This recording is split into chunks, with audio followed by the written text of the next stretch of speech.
हमारे यहाँ पर डिस्कस हो रहा था टॉपिक माइक्रो एनकैप्सुलेशन। ओके, हमने स्टार्ट किया था बी फार्म का 7th sem NDDS book. Previous lecture में हमने देखा था माइक्रो एनकैप्सुलेशन में माइक्रो पार्टिकल्स। ओके, सबसे पहले स्टार्ट किया था हमने माइक्रो एनकैप्सुलेशन के एडवांटेज, डिसएडवांटेज, इसकी डेफिनेशन। फिर इसमें सेकंड लेक्चर में हमने देखा था कि माइक्रो पार्टिकल्स के बारे में, माइक्रो पार्टिकल्स क्या होते हैं। आज का जो टॉपिक होगा वो होगा फॉर्मुलेशन। ठीक है, फॉर्मुलेशन कि माइक्रो पार्टिकल्स का फॉर्मुलेशन में क्या क्या कंसिस्ट होते हैं। ठीक है, क्या क्या सबस्टांस कंसिस्ट होते हैं। तो आज का टॉपिक मेनली होगा हमारा फॉर्मुलेशन। फिर इसके बाद हम डिस्कस करेंगे यहाँ पर टेक्निक, माइक्रो एनकैप्सुलेशन की यहाँ पर टेक्निक कौन कौन सी होती है। ठीक है, इसके बाद में जो हमने अगली क्लास में डिस्कस करेंगे कंप्लीटली यहाँ पर, जैसे एयर सस्पेंशन के बारे में, पेन कोटिंग के बारे में। ठीक है, आज की क्लास में देखेंगे वाले मेनली यहाँ पर फॉर्मुलेशन, माइक्रो एनकैप्सुलेशन का फॉर्मुलेशन। स्टार्ट करते हैं आज का टॉपिक। मैंने आपको पहले ही बताया था, जैसे माइक्रो एनकैप्सुलेशन हमने फॉर्मुलेशन करना है तो क्या करेंगे, दो चीज की रिक्वायरमेंट होगी। फर्स्ट यहाँ पर कोर मटेरियल और सेकंड यहाँ पर कोटिंग मटेरियल। कोर मटेरियल क्या होता है मैंने आपको पहले ही बता दिया। कोर मटेरियल आप एक तरह से ड्रग मान लो, जैसे कैप्सूल है। अब कैप्सूल की जो ऊपर का जो शेल है, ऊपर का लेयर है, वो तो क्या है, कोटिंग मटेरियल। और जो कैप्सूल के जो अंदर जो ड्रग है वो क्या है, कोर मटेरियल है। अब इस कोर मटेरियल की प्रॉपर्टीज क्या क्या होनी चाहिए। ठीक है, इस कोर मटेरियल की प्रॉपर्टीज क्या क्या होनी चाहिए। फर्स्ट इसमें एपीआई, एक्टिव फार्मास्यूटिकल इंग्रेडिएंट। ठीक है, ये क्या होना चाहिए, इसमें एपीआई ड्रग होनी चाहिए। सेकेंड इसमें एडिटिव होने चाहिए। एडिटिव जो हमारे ड्रग को प्रॉपर तरीके से, एक तरह से प्रॉपर तरीके से उसको डिजाइन प्रॉपर्टीज प्रोवाइड करे। ठीक है, जिसमें एग्जांपल हो गया हमारे डिसइंटीग्रेटिंग एजेंट हो गए, बल्किंग एजेंट हो गए। ठीक है, एक तरह से हमारे ड्रग को एक तरह से डिजाइन, उसकी जो प्रॉपर प्रॉपर्टीज है वो उसको प्रोवाइड करवाए। सेकेंड इसमें जो हमारे ड्रग को स्टेबिलिटी प्रोवाइड करवाए। ठीक है, एक तरह से ड्रग को स्टेबिलिटी प्रोवाइड करवाए, वो होनी चाहिए। तो ये तो हो गया कोर मटेरियल। कोर मटेरियल यहाँ पर ड्रग होगी, मैंने पहले आपको बता दिया। इसकी प्रॉपर्टीज है, इसमें एपीआई मतलब एक्टिव फार्मास्यूटिकल इंग्रेडिएंट होने चाहिए। ठीक है, इसमें एडिटिव होनी चाहिए, जो हमारे ड्रग को डिजाइन प्रॉपर्टीज, एक तरह से उसकी प्रॉपर जो प्रॉपर्टीज है ड्रग की वो उसको प्रोवाइड करवाए। ठीक है, उसका डिसइंटीग्रेशन टाइम, उसके एजेंट। ठीक है, अब थर्ड यहाँ पर स्टेबलाइजर, जो हमारे ड्रग को स्टेबिलिटी प्रोवाइड करवाए। सेकंड है यहाँ पर कोटिंग मटेरियल। अब कोटिंग मटेरियल क्या होते हैं, मैंने आपको पहले बता दिया, जो उसकी लेयर है, एक तरह से पॉलीमर्स को क्या बोलते हैं अपन, कोटिंग मटेरियल बोलते हैं। ये क्या होने चाहिए, कॉम्पेटिबल या फिर इनेट होनी चाहिए। कॉम्पेटिबल इनेट का मतलब होता है कि किसी भी अदर कंटेंट से रिएक्शन नहीं करनी चाहिए, या किसी दूसरी ड्रग से रिएक्शन नहीं करने चाहिए। अब देखते हैं ना कंपोजिशन, मेनली यहाँ पर जो कोटिंग मटेरियल में क्या क्या इंक्लूड होता है, इनका कंपोजिशन देखते हैं।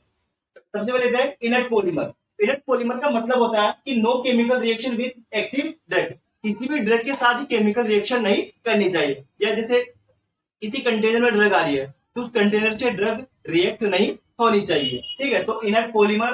सेकंड हो गया प्लास्टिसाइजर। प्लास्टिसाइजर का मतलब होता है कि हार्ड होनी चाहिए। ठीक है, क्या होनी चाहिए, हार्ड होनी चाहिए। थर्ड यहाँ पर कलरिंग एजेंट, जैसे हमारे ड्रग को कौन सा कलर हम देना चाहते हैं। ठीक है, ये हो गया कलरिंग एजेंट, कलर से रिलेटेड हो गया। रेजिन वैक्स का मतलब होता है कि ड्रग को स्मूथनेस है। ठीक है, ड्रग में क्या हो, स्मूथनेस हो, एक तरह से ड्रग क्या हो, स्मूथ हो। ठीक है, लास्ट यहाँ पर क्या composition, release rate enhancer. Release rate enhancer का मतलब होता है कि उसके हमारी जो ड्रग है हमने बना तो ली, लेकिन उसका रिलीज होने का एक प्रॉपर टाइमिंग होना चाहिए। ठीक है, एक उसका रिलीज होने का क्या होना चाहिए, प्रॉपर टाइमिंग होना चाहिए। ठीक है, ये हो गया रिलीज रेट इनहेंसर। अब ये तो बात होगी फॉर्मुलेशन की। ठीक है, अब बात करते हैं हम कोटिंग मटेरियल की जो प्रॉपर्टीज है वो क्या क्या होनी चाहिए। ये तो हो गया इसका कंपोजिशन। अब देखते हैं कि कोटिंग मटेरियल की प्रॉपर्टीज क्या क्या होनी चाहिए। सबसे पहले देखते हैं यहाँ पर स्टेबलाइजर ऑफ कोर मटेरियल। सबसे पहले तो जो हमारी ड्रग है, ठीक है, वो क्या होनी चाहिए, उसको स्टेबिलिटी प्रोवाइड करवानी चाहिए। ठीक है, जो सबसे पहले हमारा पॉइंट है स्टेबलाइजेशन ऑफ कोर मटेरियल। हमारा जो कोर मटेरियल है वो क्या होना चाहिए, स्टेबिलिटी उसको प्रोवाइड होनी चाहिए। ठीक है, एक तरह से वो स्टेबल होना चाहिए। ठीक है, सेकंड है यहाँ पर नॉन हाइड्रोस्कोपिक। नॉन हाइड्रोस्कोपिक का मतलब होता है कि मॉइस्चर को एडॉप्ट नहीं करना चाहिए। ठीक है, वो नमी को ग्रहण ना करे, वो ड्रग होनी चाहिए। No high viscosity. ठीक है, उसकी विस्कोसिटी कैसे होना चाहिए, लो होनी चाहिए। इकोनॉमिकल, सस्ता होना चाहिए। सोल्यूबल होना चाहिए किसी भी ड्रग में। Control release under specific condition. मैंने आपको पहले बता दिया, जो उसकी रिलीज रेट है वो उसके लिए एक प्रॉपर टाइमिंग होना चाहिए। ये होगी इसकी कोटिंग मटेरियल की प्रॉपर्टीज। ये तो हो गया हमारे ड्रग का फॉर्मुलेशन। ये तो क्या हो गया, फॉर्मुलेशन। अब जो हमारा कल का जो टॉपिक रहेगा वो होगा माइक्रो एनकैप्सुलेशन की टेक्निक, ठीक है। या माइक्रो एनकैप्सुलेशन के मेथड कौन कौन से है। यहाँ पर 3 टाइप से डिवाइड किया गया माइक्रो एनकैप्सुलेशन टेक्निक्स को या फिर मेथड को।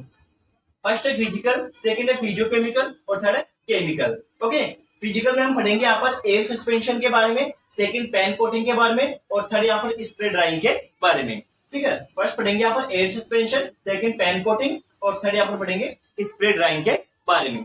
फिजियोकेमिकल में हम देखेंगे यहाँ पर कोजर्वेशन के बारे में और यहाँ पर सेकंड देखेंगे आइनोट्रोपिक जिलेशन के बारे में, ठीक है। यहाँ पर दो कंप्लीट यहाँ पर देखेंगे। ओके, फिजिकल में हम देखेंगे एयर सस्पेंशन, पेन कोटिंग और स्प्रे ड्राइंग। फिजियोकेमिकल में हम देखेंगे कोजर्वेशन और आइनोट्रोपिक जिलेशन। लास्ट यहाँ पर केमिकल है, केमिकल में क्या देखेंगे सॉल्वेंट इवेपोरेशन और पॉलीमराइजेशन, ठीक है। ये टेक्निक्स है, माइक्रो एनकैप्सुलेशन क्या है, टेक्निक्स है। तो आज का जो टॉपिक हमने देखा वो था फॉर्मुलेशन। मैंने आपको पहले ही बता दिया जो फॉर्मुलेशन होता है वो 2 टाइप्स का होता है या टू चीज की हमको रिक्वायरमेंट होती है, ठीक है। कोर मटेरियल और कोटिंग मटेरियल। कोर मटेरियल क्या होता है, एक तरह से ड्रग होती है, वो क्या होती है कोर मटेरियल। और कोटिंग क्या होती है, जो उसके ऊपर की जो लेयर है, उसके ऊपर जो शेल है, आवरण है, ठीक है, वो क्या होता है कोटिंग मटेरियल होता है। यहाँ पर 3 चीज की रिक्वायरमेंट होती है कोर मटेरियल में, एपीआई, एडिटिव और स्टेबलाइजर, ठीक है। और कोटिंग में किस चीज की रिक्वायरमेंट होती है, कॉम्पेटिबल होना चाहिए और इनर्ट होना चाहिए, मतलब यहाँ पर किसी भी ड्रग से रिएक्शन नहीं करना चाहिए, ठीक है। इसका कंपोजिशन हमने देखा, इनर्ट पॉलीमर होना चाहिए, मतलब किसी भी जो हमारी जो एक्टिव ड्रग है, हमारी जो एक्टिव ड्रग है वो किसी भी केमिकल से रिएक्शन नहीं करनी चाहिए, ठीक है।